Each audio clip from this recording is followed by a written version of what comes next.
Hai semua, jumpa kembali bersama saya di channel RWS Kesehatan. Kali ini saya akan bahas, inilah 6 pilihan obat nyeri sendi dan otot yang efektif. Nyeri sendi dan otot merupakan kondisi yang kerap dialami banyak orang. Untuk meredakannya, ada beragam pilihan obat nyeri sendi dan otot yang bisa Anda coba, baik dalam bentuk obat minum maupun obat oles. Nyeri sendi dan otot seringkali dikeluhkan setiap menjalani aktivitas tertentu, misalnya berdiri terlalu lama, mengangkat beban berat, atau berolahraga secara berlebihan. Selain itu, beberapa kondisi medis seperti asam urat, flu tulang, tifus juga bisa menjadi penyebab nyeri sendi dan otot. Rasa kaku, pegal, atau sakit pada sendi dan otot ini biasanya dirasakan di bagian tangan, kaki, pinggul, lutut, atau tulang belakang. Nyeri yang muncul terkadang bisa datang dan pergi, tetapi bisa juga bertahan cukup lama. Oleh karena itu, berbagai pilihan obat nyeri sendi dan otot dibutuhkan untuk meredakannya. Pilihan obat nyeri sendi dan otot. Ada banyak jenis obat nyeri sendi dan otot yang bisa Anda coba. Obat-obatan ini tersedia dalam berbagai macam merek yang bisa dibeli di apotek secara bebas. Meski beberapa memang ada yang memerlukan resep dokter. Berikut adalah jenis obat nyeri sendi dan otot yang bisa Anda gunakan. 1. Paracetamol. Paracetamol merupakan salah satu obat nyeri sendi dan otot yang paling banyak digunakan. Obat jenis ini efektif untuk meredakan nyeri sendi dan otot ringan tanpa pembengkakan. Tak hanya nyeri sendi dan otot, paracetamol juga bisa digunakan untuk mengobati rasa sakit akibat kondisi lain seperti sakit kepala, kram, menstruasi, sakit gigi, bahkan untuk meredakan demam. Ada banyak merek paracetamol yang bisa Anda beli di apotek tanpa resep dokter. Namun pastikan Anda mengkonsumsinya sesuai petunjuk penggunaan yang tertera pada kemasan obat dan dosis yang dianjurkan. 2. Obat antiinflamasi. Obat nyeri sendi yang tergolong dalam obat antiinflamasi seperti aspirin, ibuprofen, dan naproxen juga dapat digunakan untuk mengatasi nyeri sendi tingkat sedang hingga berat. Meski umum digunakan, obat gulangan ini disarankan hanya dikonsumsi sesuai petunjuk apoteker atau dokter. Pasalnya, obat ini memiliki beberapa efek samping, terutama jika digunakan dalam jangka panjang. Beberapa efek samping yang dapat muncul adalah sakit perut, mual, diare, sakit maag, sakit kepala, dan rasa ngantuk.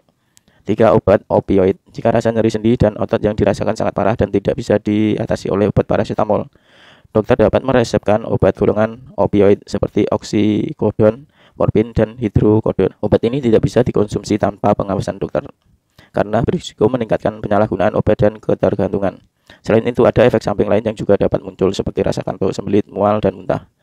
Obat golongan opioid lebih sering digunakan sebagai tambahan obat saat prosedur operasi, pereda nyeri setelah operasi, atau anti nyeri setelah mengalami kecelakaan, misalnya pada kondisi patah tulang dan cedera kepala. 4. Obat golongan pelemas otot. Selain beragam obat pereda nyeri sendi dan otot di atas, ada juga obat golongan pelemas otot yang spesifik untuk meredakan nyeri, kaku, dan tegang pada otot. Contoh obat jenis ini yang sering digunakan adalah eperison. Tak jarang obat pelemas otot turut digunakan untuk bersamaan dengan obat pereda nyeri lainnya. Meskipun begitu, dosis dan lama pengobatan tetap harus sesuai anjuran dari dokter. 5. Capsaicin.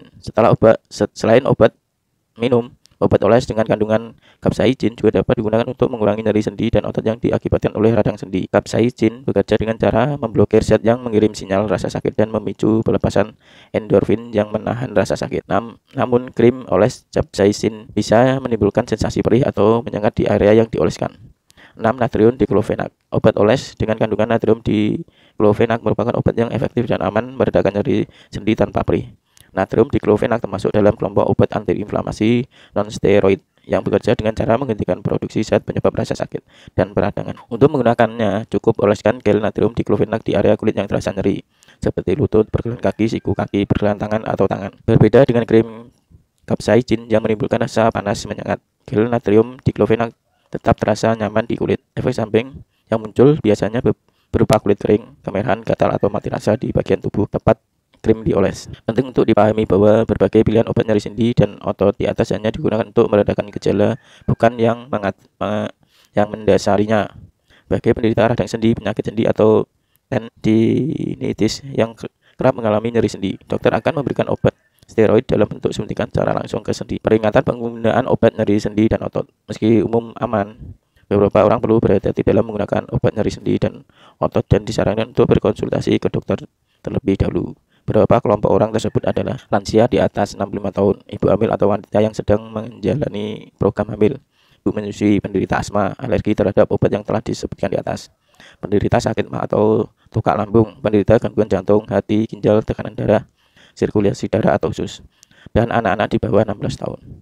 Jika Anda mengalami efek samping yang tak kunjung hilang akibat menggunakan berbagai obat nyeri sendi dan otot di atas, atau mengalami iritasi setelah pemakaian krim atau gel pada pereda nyeri sendi, segera konsultasikan ke dokter untuk mendapatkan penanganan lebih lanjut. Nah, itulah beberapa info yang bisa saya berikan, semoga bermanfaat.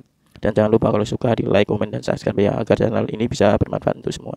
Dan jangan lupa tunggu video terbaru selanjutnya dari channel RWS Kesehatan. Sekian, terima kasih.